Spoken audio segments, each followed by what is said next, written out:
News 18 आईपीसीजी की बादशाहत बरकरार, सबसे ज्यादा मार्केट शेयर के साथ नंबर 1 लगातार। प्यार और भरोसे के लिए आप सभी दर्शकों का शुक्रिया।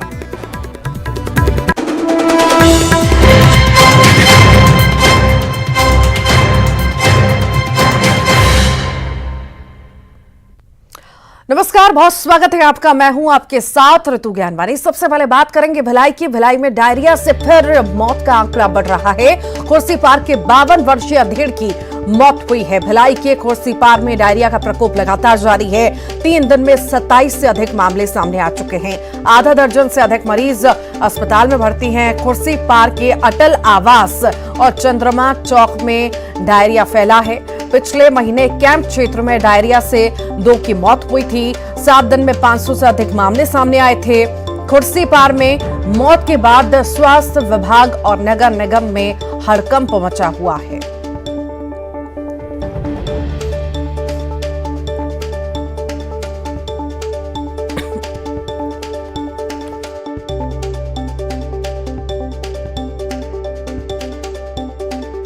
का प्रकोप लगातार जारी है। लगातार मामले सामने आ रहे हैं। सभी का इलाज चल रहा है। आधा दर्जन से अधिक मरीज अस्पताल में भर्ती बताए जा रहे हैं। गंदे पानी से डायरिया का प्रकोप लगातार बढ़ रहा है और अब स्वास्थ्य विभाग की टीम भी लगातार जुटी हुई है, इलाज में अलर्ट है। खुर्सीपार के 52 वर्षीय अधेड़ की मौत हुई है। 3 दिन में 27 से अधिक मामले सामने आ चुके हैं। आधा दर्जन से अधिक मरीज अस्पताल में भी भर्ती हैं। गंदे पानी से डायरिया का प्रकोप लगातार बढ़ रहा है।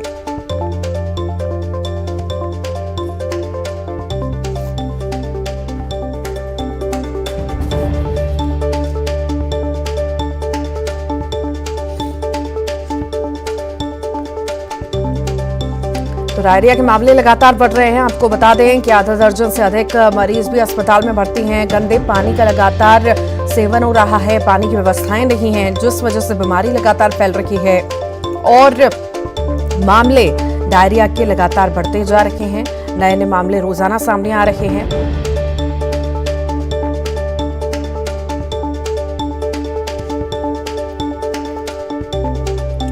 भिलाई के खुर्सीपार क्षेत्र में डायरिया फैला है। 2 दर्जन से अधिक लोग डायरिया के चपेट में आ चुके हैं। 10 मरीजों का अस्पताल में इलाज जारी है। निगम ने लंबे समय के बाद अब सुध ली है। क्षेत्र में साफ सफाई का काम कराया जा रहा है। लोगों का आरोप है कि अस्पताल में भी इलाज ढंग से नहीं मिल पा रहा। तो अलग अलग क्षेत्र हैं भिलाई के जहां पर डायरिया का प्रकोप लगातार जारी है।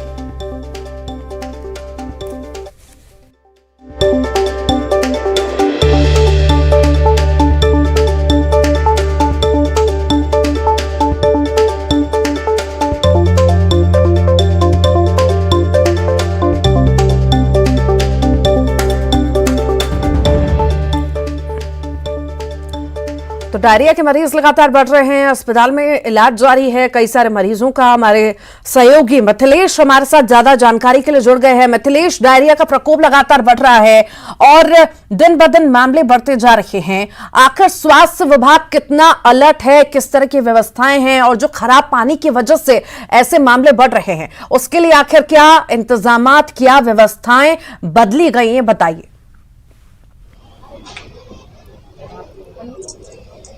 देखिए, बताना चाहूंगा कि जब जब डायरिया फैलता है तभी निगम प्रशासन और स्वास्थ्य विभाग जागता है। 2 दिन पहले यहाँ पर मैं जिस जगह में खड़ा हूँ, ये भिलाई का खुर्सीपार का क्षेत्र कहलाता है, जहाँ पर डायरिया फैला हुआ था। उसके बाद में आज यदि देखा जाए तो थोड़ा सा ये प्रयास किया गया है कि यहाँ पर साफ सफाई के लिए यहाँ पर थोड़ी सी चूना की मार्किंग की गई, चूना छिड़काव किया गया है और जिस जगह से गंदा पानी आ रहा था उस सबमर्सिबल को रोका गया है, बंद किया गया है। यहाँ क्षेत्र के लोग हैं हमारे साथ में, देख सकते हैं कि बड़ी संख्या में यहाँ पर लोगों को उपचार भी नहीं मिल पा रहा है। काफी लोग आक्रोशित हैं, उनसे भी बात करेंगे। देखिए किस तरह की समस्या है अभी यहाँ पे। यहाँ समस्या है, पानी का बस समस्या है, बुखार है, दुनियादारी सब है, उल्टी टट्टी सब हो रहा है यहाँ पर। बच्चे लोगन में छोटे छोटे भी बीमार पड़ जा रहे हैं, कोई देखभाल नहीं होता है। नाली है तो नाली भी ऐसे पड़े रहता है। अभी सफाई कर रहे हैं, बोल रहे हैं कि कुछ सफाई हो रही है। हाँ, कल से हो रही है, कल से हो रही है, लेकिन पीछे का सफाई नहीं हो रहा है, गटर का सफाई नहीं हो रहा है। सफाई उफाई नहीं है, कुछ नहीं है सर।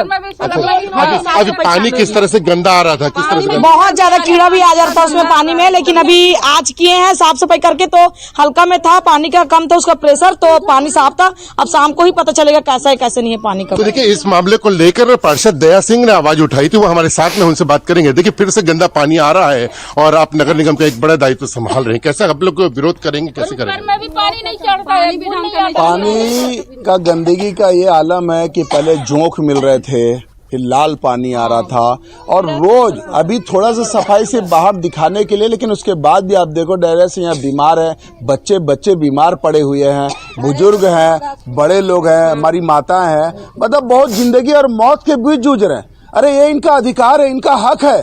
मूलभूत इनकी समस्या जो आज दिख रही है, वो घंघोर इस जीवन में और जीवन और मृत्यु के बीच जूझ रहे हैं। क्या इनका अधिकार, क्या इनको जीने का अधिकार नहीं? सिर्फ अटल आवास में रहते सिर्फ रहने के लिए है क्या? तो इनको किसी भी प्रकार की सुविधा नहीं मिल रही है, और जिस तरह से परेशानी दिख रही, तकलीफ दिख रही है, आप देख रहे खुर्सी पार्क के अंदर मौत भी हुई, तो ये निरंतर ये बढ़ते जाएगा और निगम इसको तरह देख ही नहीं रहा है। प्रदर्शन आपने किया था, उसके बाद में क्या कोई एक्शन लिया गया? प्रदर्शन करने के बाद में बस इतना ही किए कि हाँ भाई आते हैं, देखते हैं, अधिकारी भेजते हैं, आके देख लिए, कर दिए, लेकिन कुछ भी किसी प्रकार का कुछ नहीं हुआ।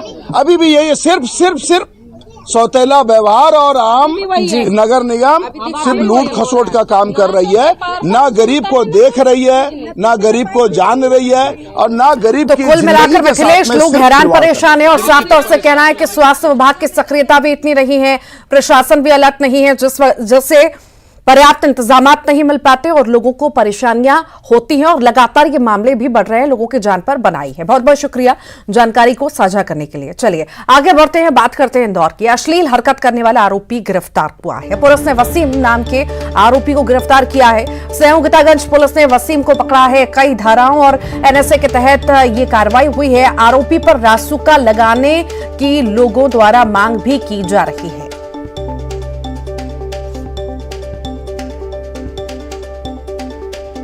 और ज्यादा जानकारी के लिए अरुण हमारे साथ जुड़ गए। अरुण, अश्लील हरकत वाले आरोपी को गिरफ्तार किया गया है, आखिर ये मामला क्या था पूरा, और लोगों की भी कुछ मांगे हैं, बताइए विस्तार से। देखिए, अगर मामले की बात की जाए तो ये युवक था जो शिव मंदिर के गर्भगृह में बैठकर अश्लील हरकतें करता था और महिलाओं पर भद्दे कमेंट्स करता था, और परेशान महिलाओं ने इसका वीडियो बना लिया और क्षेत्रीय पार्षद को वीडियो दिया। क्षेत्रीय पार्षद जो है मनीष मामा ने इस मामले की शिकायत की और इस व्यक्ति को शिव मंदिर में इस तरह की हरकतें करते हुए उन्होंने भी इसको देखा।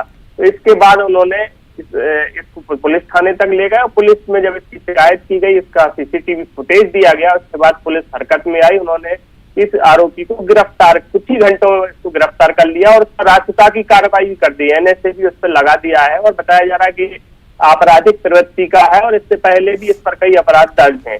और जब इसको पकड़ लिया गया है, अब पुलिस गिरफ्त में इससे पूछताछ की जा रही है कि आखिरकार इस तरह की हरकतें क्यों करता था। इसका मेडिकल कराया जाएगा, इसको कोर्ट में पेश किया जाएगा। ठीक, बहुत बहुत शुक्रिया अरुण। भोपाल से बड़ी खबर की बात कर लेते हैं। मतदाता सूची में गड़बड़ी की आशंका जताई गई है। विधानसभा चुनाव से पहले गड़बड़ी की आशंका है। कांग्रेस ने गड़बड़ी को लेकर बैठक भी बुलाई। बैठक में मतदाता सूची पर चर्चा हुई है। कमलनाथ ने कार्यकर्ताओं को सजग रहने के भी निर्देश दिए हैं। मतदाता सूची में गड़बड़ी की शिकायत मिली है, कांग्रेस द्वारा ये बयान सामने आया है।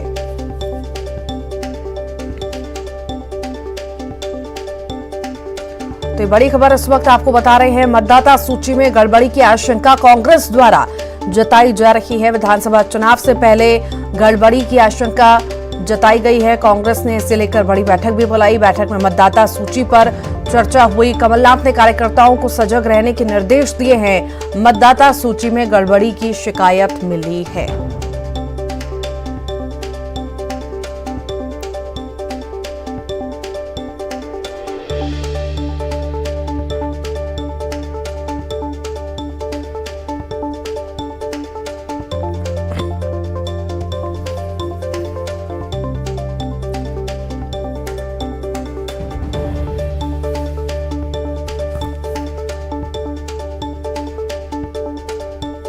और ज्यादा जानकारी के लिए अजय सिंह यादव हमारे साथ जुड़ गए हैं। बहुत बहुत स्वागत है अजय जी आपका। मतदाता सूची में गड़बड़ी को लेकर शिकायत मिली है, ऐसा आपके द्वारा कहा जा रहा है।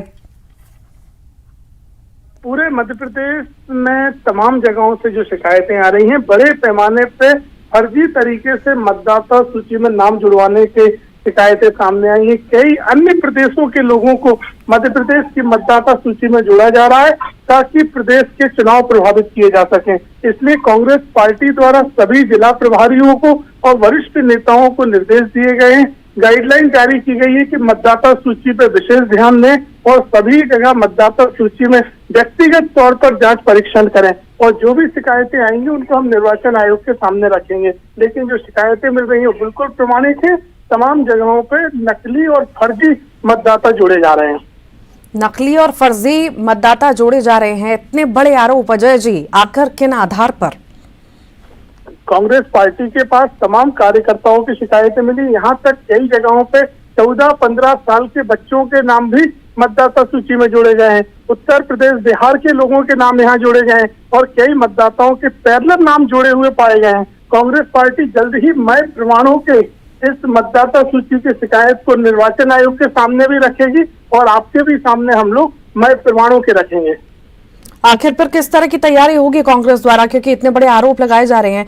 आपके पास लौटूंगी, जो आरोप कांग्रेस द्वारा लगाए जा रहे हैं। पंकज चतुर्वेदी जुड़ गए हैं बीजेपी से। पंकज जी, बहुत स्वागत है आपका। कांग्रेस आरोप लगा रही है, गड़बड़ी की आशंका उनके द्वारा जताई जा रही है मतदाता सूची में, क्या कहेंगे? जी, कांग्रेस पार्टी को ये पता है कि मध्य प्रदेश में उनकी आगामी चुनाव में भारी पराजय सुनिश्चित है, तो इसीलिए अभी से उन्होंने वातावरण और बहानेबाजी की प्रक्रिया निर्धारित कर ली है। फिर कभी ईवीएम को दोष देते हैं, कभी वोटर लिस्ट की बात करेंगे। खुला खेल है, ऑनलाइन लोग वोटर लिस्ट पर नाम जुड़वा रहे हैं।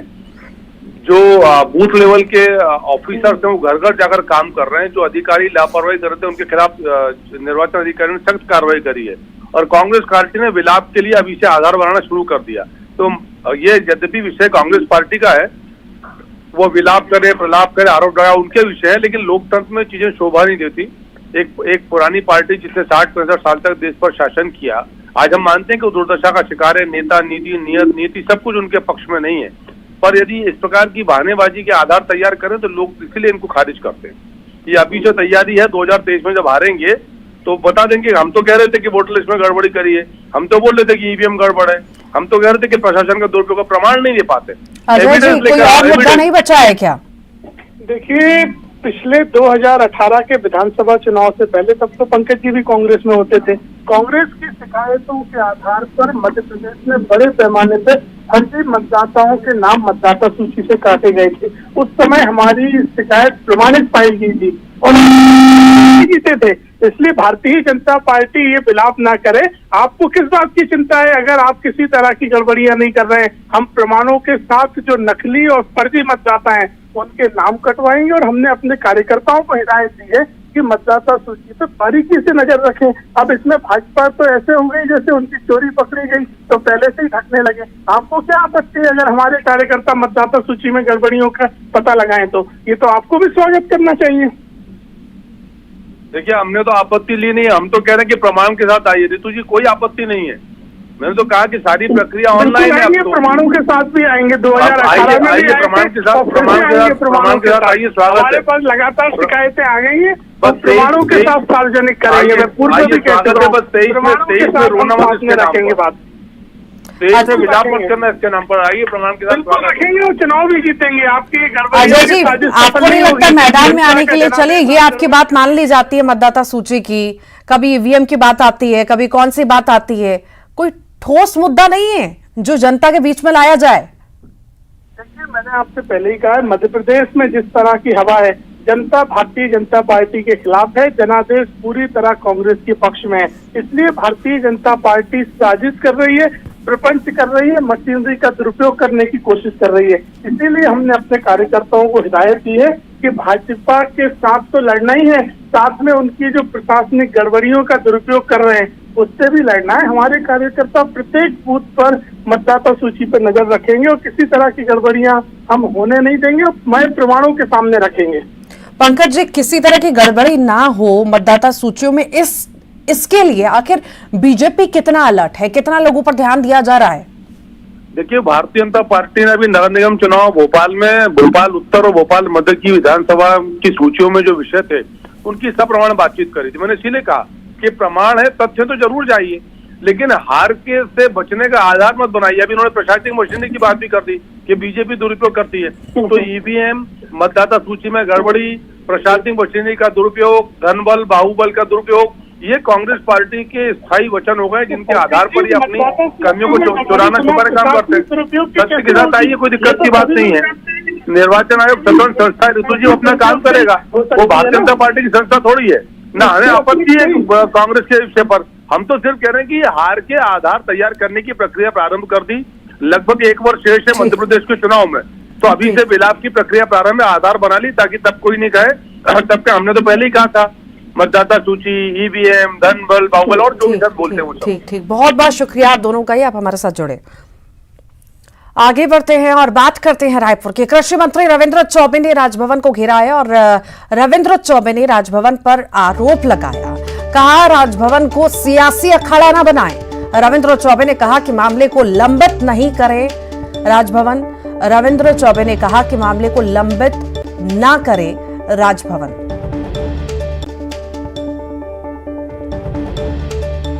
तो कृषि मंत्री रविंद्र चौबे ने राजभवन को घेरा है और राजभवन पर कई सारे आरोप रविंद्र चौबे द्वारा लगाए गए हैं और कहा है कि इसे सियासी अखाड़ा ना बनाएं।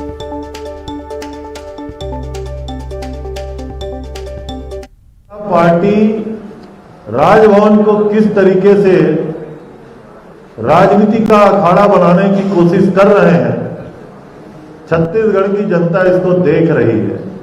आने वाले अभी शीतकालीन हमारा सत्र है, अभी इस सत्र में क्या कुछ किया जा सकता है, उस सब के बावजूद कल माननीय मुख्यमंत्री जी ने कहा कि लंबे समय तक राजभवन में विधेयक लंबित नहीं रहना चाहिए। तो फिर से सियासी घमासान अब देखने को मिलेगा और मिल भी रहा है। बता दें आपको, रविंद्र चौबे ने राजभवन पर कई सारे बयान दिए हैं और उन्होंने साफ तौर से कहा है कि इसे सियासी अखाड़ा न बनाएं। ये रविंद्र चौबे द्वारा बयान दिया गया है, उन्होंने राजभवन पर आरोप लगाए हैं।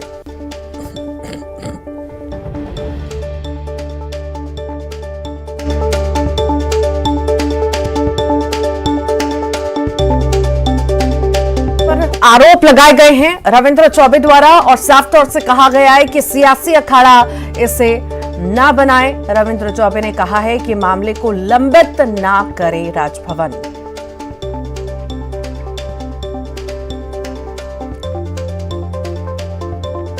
रविंद्र चौबे ने मामले को लंबित ना करने को कहा है। ये बड़ा बयान दिया गया है। साफ तौर से उन्होंने ये भी कहा है कि सियासी अखाड़ा राजभवन को ना बनाएं।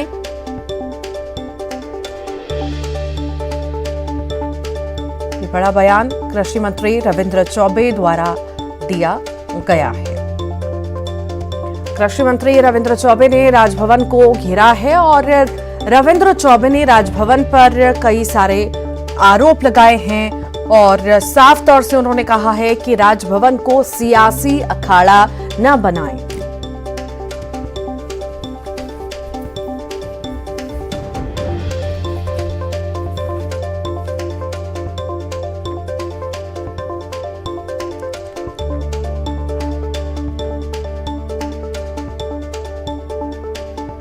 तो कृषि मंत्री रविंद्र चौबे ने राजभवन को घेरा है। इस वक्त की बड़ी खबर आपको बता रहे हैं। रविंद्र चौबे ने कहा मामले को लंबित नहीं करे। आरक्षण विधेयक पर अब तक दस्तखत नहीं हुए हैं और इसी को लेकर के बयानबाजी लगातार हो रही है। बता दें आपको, दस्तखत नहीं हुए हैं और उसी को लेकर अलग अलग बयानबाजी अलग अलग नेताओं की ओर से लगातार देखी जा रही है। और आज जो है कृषि मंत्री रविंद्र चौबे ने भी इस पर बयानबाजी की है और उन्होंने राजभवन को घेरा है और कहा कि इसे सियासी अखाड़ा न बनाएं। हस्ताक्षर न होने को लेकर, विधेयक पर हस्ताक्षर नहीं हुए और उसी को लेकर सियासत गरमाई हुई है।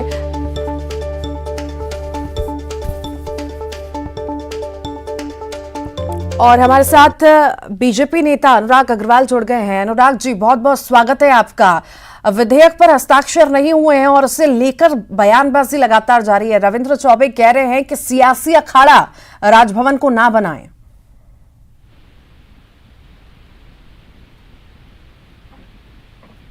हेलो अनुराग जी, सुन पा रहे हैं आप मुझे? फिर से प्रश्न दोहराइएगा, नहीं सुन पाया। विधेयक पर हस्ताक्षर नहीं हुए हैं और बयानबाजी सियासत इस पर लगातार जारी है सर, और अब रविंद्र चौबे कह रहे हैं कि सियासी अखाड़ा राजभवन को ना बनाएं। मुझे एक बात बताइए, सियासी अखाड़ा राजभवन को कौन बना रहा है? ये कांग्रेसी बना रहे हैं। कांग्रेस को कभी संवैधानिक संस्थाओं पर भरोसा नहीं होता है। आप इसी समय देखिए, पहले इन्होंने ओबीसी को आरक्षण दिया, अपने व्यक्ति को खड़ा करके इन्होंने उस आरक्षण पे स्टे ले लिया और उस व्यक्ति को राज्य मंत्री का दर्जा दिलवा दिया। पुनः इन्होंने एसटी आरक्षण पे किया। एसटी आरक्षण ने भारतीय जनता पार्टी के शासनकाल में 2012 को दिया था। 8 साल तक उसको कुछ नहीं हुआ था। कोर्ट में ये अपना पक्ष अच्छे से नहीं रख पाया और जिसने उस पर स्टे लेके आया उसे कैबिनेट मंत्री का दर्जा दे दिए। राज्यपाल महोदया कह रही हैं, वो कह रही हैं कि मैं सभी वैधानिक पहलुओं पर ध्यान दूंगी और ऐसा कानून बनवाऊंगी ताकि किसी अदालत और किसी मंच पर उसे चैलेंज न किया जा सके। 22 सितंबर को हाई कोर्ट में आदेश हुआ था, 70 दिन तक ये विधेयक लेके नहीं आए। आज 2 तारीख को इन्होंने विधेयक पेश किया, 12 दिन में इनको हड़बड़ी हो रही है। ये जानते हैं कि ये विधेयक को स्टैंड करना मुश्किल है, इसलिए राजनीति कर रहे हैं। एक बात बताइए, अगर विधायक राज्यपाल महोदया 5-10 प्रश्न पूछिए तो उसका जवाब दें। उसके लिए राजनीति करने का क्या विषय है? कांग्रेस का कभी भी संवैधानिक संस्थाओं पर भरोसा नहीं रहा। केंद्रीय एजेंसी इनके भ्रष्ट अधिकारियों पे कार्रवाई करते हैं। 12 दिन से वो जेल में निरुद्ध है। उनको निलंबन करने के बजाय संरक्षक बनकर उनके पीछे खड़ा होते हैं। ये साफ बताता है कि भ्रष्टाचार में इनकी मिली भगत है। ठीक, आपके पास लौटूंगी। धनंजय जी हमारे साथ जुड़ गए हैं कांग्रेस से। बहुत स्वागत है धनंजय जी आपका। लगातार आरक्षण विधेयक पर सियासत गरमा रखी है। अभी कृषि मंत्री रविंद्र चौबे का भी बयान आया है कि अखाड़ा ना बनाए, पर साफ तौर से बीजेपी कह रही है कि समय लगेगा। राज्यपाल चाहती हैं सोच समझ के सारी चीजें सही ढंग से हो कि बाद में दिक्कतें ना आए। देखिए, भारतीय जनता पार्टी होती कौन है बोलने वाली कि राज्यपाल महोदय जी सोच समझकर विचार करेगी। राज्य सरकार ने विधेयक पास किया है और राजभवन को इस पे हस्ताक्षर करना है, पर भाजपा कब से राजभवन की प्रवक्ता बन गई है? भारतीय जनता पार्टी को तो छत्तीसगढ़ के 76% आबादियों की आवाज को उठानी चाहिए, क्योंकि वो राजनीतिक दल है और उनको ये कहना चाहिए कि राजभवन को तत्काल इस विधेयक पर साइन करना चाहिए। भारतीय जनता पार्टी को यह अधिकार नहीं है कि राजभवन कब साइन करेगी, कैसे साइन करेगी, इस पर बयान देगी। वो उनको अपने लाइन स्टैंड करना चाहिए। और प्रदेश के विधायकों ने प्रदेश के विधानसभा में जो आरक्षण विधेयक पास किया है, जो कानून पास हुआ है, और राज्य सरकार ने उसको पास कर दिया है। और अगर न्यायालय में जवाब देना हो तो राज्य सरकार जवाब देगी। राज्यपाल महोदय जी का जो अधिकार है हस्ताक्षर करना, उनको हस्ताक्षर करना चाहिए। अगर उसमें विलंब हो रहा है तो कहीं ना कहीं प्रदेश के जो छात्र है, प्रदेश के जो युवा है, उनके शिक्षा और पढ़ाई में प्रभाव पड़ रहा है। लेकिन भारतीय जनता पार्टी पता नहीं होते कौन है राजभवन के मसले में बोलने वाले। जिससे समझ में आता है ना कि राजभवन के पीछे छुप के भारतीय जनता पार्टी अपने आरक्षण विरोधी मंसूबे को पूरा करना चाहती है, क्योंकि राजभवन का नियंत्रण। ठीक, अनुराग जी, धनंजय जी आपका बहुत बहुत शुक्रिया, आप हमारे साथ जुड़े। आगे बढ़ते हैं, बात करते हैं रायपुर की ही। मुख्यमंत्री भूपेश बघेल का बड़ा बयान आया और उन्होंने कहा कि हमने 32, 27, 13 और 4% मिलाकर हमने 76% आरक्षण दिया है। और इसी के साथ ही फिलहाल के लिए इतना ही।